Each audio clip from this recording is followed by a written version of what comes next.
সুপ্রভাত বন্ধুরা, কেমন আছো তোমরা সবাই? আশা করছি তোমরা সকলে খুব ভালো আছো। আমিও বেশ ভালো আছি। আজ হলো তোমার মঙ্গলবার। সকালবেলা ঘুম থেকে উঠে প্রথমেই গেটের সামনেটা ঝাঁট দিয়ে জল দিয়ে পরিষ্কার করি। আমাদের না ফ্ল্যাটে নিচে দুটো দরজা আছে, জানো। সমস্যাটা এটাই যে দরজাটা না কেউ বন্ধ করে না। রাস্তার কুকুরগুলো তো থাকেই, ফ্ল্যাটের উপরে উঠে পড়ে, উঠে নোংরা করে দেয়।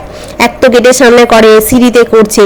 আমাকে ইউটিউবেই এক বন্ধু বলেছিল যে গেটের সামনেটা ব্লু রঙের বোতল ঝুলিয়ে রাখবে, তাহলে তোমার গেটের সামনেটা নোংরা করবে না। সেই জন্য আমি একটা ঝুলিয়ে রেখে দিয়েছি। তারপরেও আমি কি করি বলতো, গেটের সামনেটা শুধু না, আমি সিঁড়িটাও পুরো ঝাঁট টাট দিয়ে পরিষ্কার করে রাখি আমার এই ফ্লোরটাতে, জানো। পাশের বাড়িতে একটা দিদি আছে, উনি সবসময় থাকেন না, মাঝে মধ্যে আসেন। উনিও ওনার মতো করে পরিষ্কার করে। আর নিচে এক দাদা আছেন, উনি রেগুলারই ঝাঁট দিয়ে পুরো নিচটাকে পরিষ্কার করে রেখেছেন, জানো তো। এই নোংরাটা আজকে থেকে প্রায় 15 দিন হয়ে গেল। ঠিকভাবে কেউ পরিষ্কারই করাচ্ছে না। প্রতি মাসে কিন্তু আমরা মেনটেনেন্স দিই, জানো তো। যদি এই বেসিক কাজগুলো না হয় তাহলে তো কি বলতো, খারাপ লাগে। একটা কুকুর উঠে নোংরা করে দিয়ে গেছে, একটা লোক আসুক জন আসুক, কি বলবে বলো দেখি যে তোমাদের সিঁড়িটা কি অবস্থা, কি নোংরা, এরকম তো বলবে না। তো ওই কথাটাই ওই পাশে যে ফ্ল্যাটে দিদি, উনি ঝাঁট দিতে দিতে সিঁড়ি পর্যন্ত গেছিলেন। আর নোংরা করে রেখে দিয়েছে বলে আমি সিঁড়িটাতে নামি না নিচে। উনি ঝাঁট দিয়ে নিচে নেমেছেন এবং নোংরাটাকে ঝাঁটা দিয়ে সরিয়ে দিয়েছেন। তো যাই হোক, উনি বলছে যে কি অবস্থা হয়ে আছে বলো। তাহলে আর কি করা যাবে, গেটের সামনেটা যদি কেউ বেরোয়, একটুখানি দরজাটা যদি লাগিয়ে দিয়ে যায়, তাহলে তো এই সমস্যাটা হয় না। কিন্তু ওই আর কি, 5 জনের জিনিস হলে যা হয় আর কি। যাই হোক, আমি গেটের সামনেটা ঝাঁটটা দিয়ে পরিষ্কার করে একটু কথা বলে নিয়ে আর এই এখন জামা কাপড় ছেড়ে হাত পা ধুয়ে আর এই ঠাকুরের বাসনগুলোকে এই জলের মধ্যে একটু ভিজিয়ে রেখে দিই, দিয়ে তারপরে তোমার ওখানটা মুছে পরিষ্কার করে নিয়ে আর এখন চলে এসেছি তোমার তুলসী গাছে জল দিতে। আর এই অধিক মাসে তোমাদেরকে এর আগেও বলেছি, অধিক মাসে সকালবেলা তুলসী গাছে জল দেওয়া খুব ভালো, জানো তো। আর তোমার বজরংবলীর পাঠ করা, নারায়ণের সেবা দেওয়া সকালবেলাটা অধিক মাসটাতে খুব ভালো। আর সূর্যের সূর্য ওঠার আগে ঘুম থেকে ওঠাটাও খুব ভালো। একটা আশ্চর্যজনক জিনিস দেখো, এই ফুলটা যে তুলছি এটা আজকে থেকে 2-1 দিন আগে হয়েছে, এটা আর একটু ফুটে বড় হবে। আর এই যে কুড়িটা কবে থেকে এরকম হয়ে আছে, জানো তো। না এটা ফুটছে, না এটা শুকিয়ে যাচ্ছে, না ঝরে পড়ছে, কিছুই হচ্ছে না।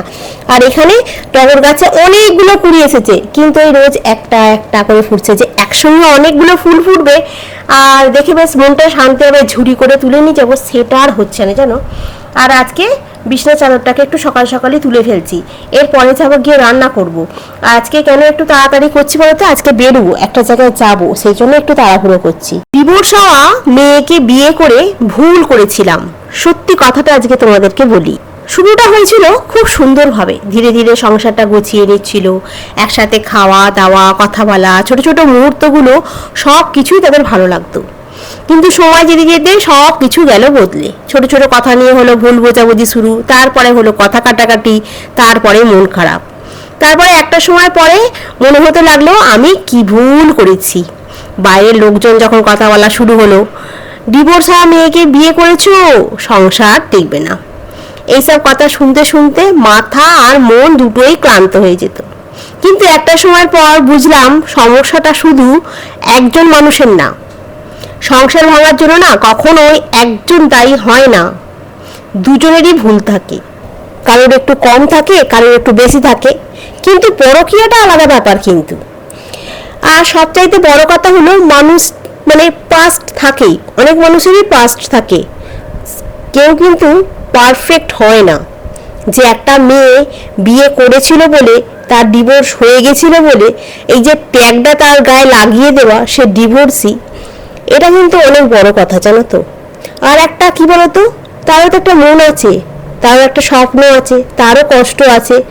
আজ আমি একটাই কথা বলতে পারি, ভুল করেছে কিনা সেটা হয়তো সময় বলবে, কিন্তু একটা মানুষকে বুঝতে চেষ্টা করাটা সেটা কখনো ভুল হয় না। সংসার টিকিয়ে রাখতে গেলে না ভালোবাসার সাথে সাথে বোঝাপড়াটাও, সম্মানটা দুটোই সবচাইতে বেশি দরকার, না হলে কোনো সম্পর্কই টেকে না। আজকে তো মঙ্গলবার, তাই আজকে কি রান্না করবো ভাবছিলাম। কালকে পোস্ত নিয়ে এসেছিলাম, ওই জন্য একটুখানি আলু পোস্ত করেছি। আর এখানে ডাল হয়ে গেছে, মুগের ডাল হয়ে গেছে, মঙ্গলবার মুগের ডাল হয়েছে। হ্যাঁ পোস্তটা হচ্ছে বলেই হয়ে যাবে, তার সাথে রুটিটা করে নেবো। তুই চাল করবি তো তো এই তবে থেকে আমি নুন দিই না নাকি, খালি উল্টো পাল্টা কথা বলবি। তুই তরকারিতে নুন দিয়েছিস তুই? এটা কি ডাল হচ্ছে? হ্যাঁ এটা কি ডাল হচ্ছে তা কি?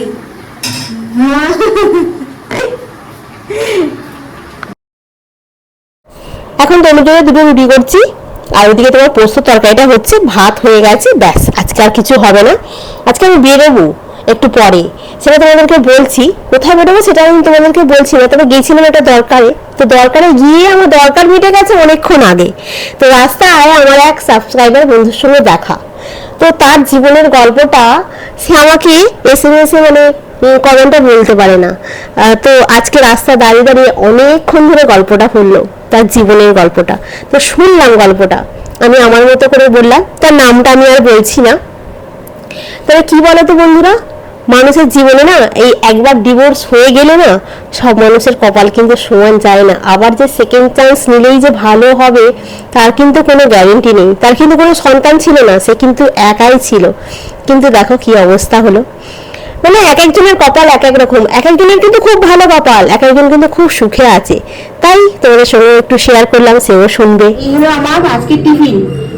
চিড়ের মধ্যে একটু আমুল স্প্রে দুধ ছড়িয়ে দিয়েছি, আর এই হলো তোমার আম। চান হয়ে গেছে, পুজো হয়ে গেছে, ঘরের সমস্ত কাজও হয়ে গেছে। আমি এখন এটা তোমার টিফিনটা খাবো, খেয়ে আমি একটু বেরোবো। বেরোবো বলতে আমার একটু কাজ আছে, সেই কাজটা করে আসি, করে এসে তারপরে তোমার দুপুরবেলা ভাত খাবো। এখন এটা খেয়ে যাই, খিদে খিদে পাচ্ছে তো। রাস্তায় গেলে একটা চামচ নিয়ে আসা ভুলে গেছি, রাস্তায় গেলে খিদে পাবে, ওই জন্য যাচ্ছি, একটুখানি কাজ আছে, কাজটা করে আসি, এসে তারপর কি কাজ করলাম সেটা তোমাদেরকে পরে বলবো। তবে আগে কাজটা করে আসি, ঠিক আছে? আর এখন কি হবে না হবে ঠিক জানি না, তো সেই জন্য আমি তোমাদের এখন কিছু আপডেট দিচ্ছি না, পাখাটা চলেছে, আওয়াজ হবে। তো চলো আমি এখন টিফিনটা খেয়ে নিই, ঠিক আছে? আর এই চুড়িদারটা করবো, আর একটু সানস্ক্রিন মেখেছি মুখেতে, ব্যাস। আর চুলটা ভিজে তো, চুলটা যে শ্যাম্পু করেছি, চুলটা একদম আঠা মতো হয়ে যাচ্ছে। আর এই শ্যাম্পুটা না এখনকার ভালো, কিন্তু এই দুদিন ছাড়া একদিন ছাড়া ছাড়া করে ঠিক আছে, কিন্তু অনেকগুলো দিন গ্যাপ হয়ে গেলে না চুলটা পুরো আঠা হয়ে যাচ্ছে। ওই আগে যে শ্যাম্পুটা ইউজ করছিলাম ওই শ্যাম্পুটাই ভাবছি এবারে করবো। তো চল এখন টিফিনটা খাই, খেয়ে দে। তরুণ বেরিয়ে গেছে অফিসে অনেকক্ষণ, এখন তোমার ওই 10টা সাড়ে 10টার মতো বাজে, ঠিক আছে? 11টার আগে এখান থেকে বেরিয়ে পড়বো। এই বাড়িতে এলাম, এসে ওখানটাতে বসেছিলাম, কি রোদ্দুর বাইরেটা, বাপ রে, একদম পুরো ঝাঁঝা পোকার মতো। তো যাই হোক, আজকে তো আমার মুগের ডাল হয়েছে, তনু একটু মুগের ডাল খায়নি, ও পোস্ত দিয়ে ভাত খেয়ে নিয়েছে পুরোটা। আমি পোস্ত অল্প একটুখানি আমার জন্য রেখেছি, আমি মুগের ডাল দিয়ে পোস্ত দিয়ে খাবো। আর মুগের ডাল দিয়ে পোস্ত দিয়ে ভাত খেতে খুব ভালো লাগে। আর কি গরম আজকে, ওরে বাবা, বাইরেটা তো একদম গমগম করছে রোদ্দুর। ভাবছিলাম একটা আইসক্রিম কিনে খাবো, তাহলে না, এই দুদিন আগে আমি অনেক ভুগেছি, ওষুধ খেয়ে অনেকগুলো টাকা খরচা হয়েছে, আবার আমি আইসক্রিম খাবো। আজকে জামা কাপড়ে ছিল, ওই ঘরে চাদর ফাদর তুলেছি, একটা কিচ্ছু কাচিনি, তো তাড়াতাড়ি করে যাওয়ার ছিল বলে তাড়াতাড়ি করে বেরিয়ে গেছিলাম। আর এই এখন এসে না, এবার একটু খেতে বসি, খিদে পাচ্ছে। হ্যাঁ, ওই জন্য ভাতটা পারবো, মুগের ডাল আর আলু পোস্ত দিই, হেভি লাগবে খেতে। নিরামিষ তো, নিরামিষে মুগের ডাল আলু পোস্ত, কিংবা মুগের ডালের সঙ্গে একটু আলু ভাজা, বেগুন ভাজা, পটল ভাজা, এরকম ভাজাভুজি দিয়েও আমার খেতে খুব ভালো লাগে। আর এই হলো আমার আজকে খাবার, পোস্তর তরকারি, আম, শশা, মুগের ডাল, আর হলো ভাত। মুগের ডালটা একটু উপর থেকে জল মতো করে নিয়েছি, কারণ আমার একটু পাতলা ডালকে ভালো লাগে। নিচে একটুখানি তলাদের ডাল আছে, ওটাকে রেখে দিচ্ছি ঘন মতোটা। আর এই এখন এটা দিয়ে খাবো, এইখানে বসবো। কি গরম বাইরে বাবা।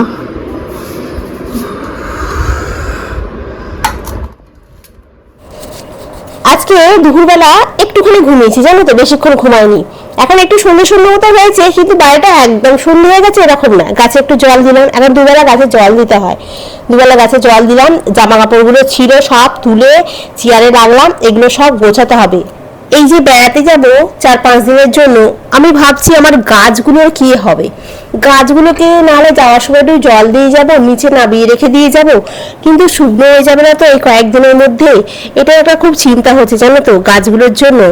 আর এই জামা কাপড়গুলো তুলে নিয়ে এসে একটু গোছাচ্ছিলাম, তারই মধ্যে 2-1টা চুড়িদার দেখে হাতের কাছে একটুখানি ভিজে লাগছে, ওই জন্য আবার ওগুলোকে মেলে দিয়ে এলাম।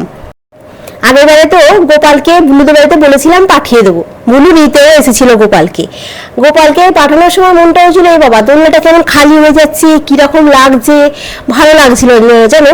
তারপরে বললাম না, ঠাকুরকে বাইরে না পাঠিয়ে দিয়ে আমার ঘরেই থাক বলে আমি গোপালের জন্য সমস্ত কিছু মানে রেখে দিয়ে গোপালকে খেতে দিয়ে আর সমস্ত জায়গায় তুলসী পাতা দিয়ে জল দিয়ে চাপা দিয়ে চলে গেছিলাম। এসে আবার পুজো করেছি, কোনো অসুবিধাও হয়নি, মনটাও খারাপ হয়নি জানো। এগুলো হচ্ছে তোমার সকালবেলা রান্না করার পর যে বাসনগুলো বেজেছিলাম ওই বাসনগুলো। আর বেসিনে বাসন আছে, দুপুরবেলা ভাত খেয়ে উঠে বাসন মাজিনি আজকে, কিন্তু থাক সন্ধ্যাবেলা ঘুম থেকে উঠে বরঞ্চ বাসন মাজবো। আর এই এখন জল ভরবো, জল টল ভরে সব গুছিয়ে রেখে দিয়ে বাসনগুলোকে মেজে আর এখন তোমার আটা মেখে নিচ্ছি। আটা না, এটা ময়দা, লুচি হবে আজকে, লুচি আর তোমার ছোলার ডাল হবে। এগুলো সব গুছিয়ে করে চাপা দিয়ে রেখে তারপর সন্ধ্যাটা দিতে যাবো, কারণ এখনো ঠিকঠাক মতো করে সন্ধ্যা হয় না, যে তাড়াতাড়ি উঠে পড়েছি তো ঘুম থেকে।